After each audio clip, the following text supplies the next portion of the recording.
In this short video, I'm going to be showing you how to achieve the wave effect in Figma. So the first thing you want to do is create your frame.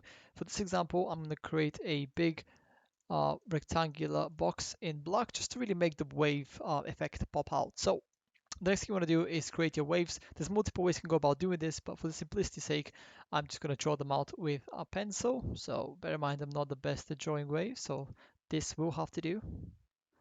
Now you want to create two waves. The first one is going to be a starting one, and this is going to be your obviously the final wave. Instead of drawing them each individual one like 20 or 30 or 50 times, however many waves you want, there is a shortcut that can help you multiply them. So to really make the waves pop out and kind of give them a good look, what you want to do is for the first wave here, you want to make it thicker. So for this example, I'm just going to make it let's just say 18, or let's just say 15, and this one here can be a 3. You can also change the color to really make a transition from like red to, let's say, blue, to this blue. Okay, there we go.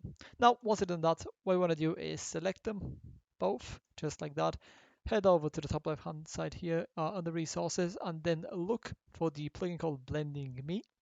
Click on it, then run it when you obviously click on it. I've already done that. So then what you have to do is create blend. Now here you get to choose how many kind of elements you want between your starting element and your finish element. So for this example, I'm going to do, let's say, 30. Once you're ready, click on create blend. And this is going to achieve that really cool wave effect, as you can see right here. Now, obviously you can make this to 50 if you want. You can also increase the thickness of the wave, the initial wave and the ending wave. You can change the colors and really make it look however you want. And yeah, that's pretty much everything you need to know about creating that wave effect in Figma. If you have any questions, please let me know down in the comments below, and I'll be more than happy to help.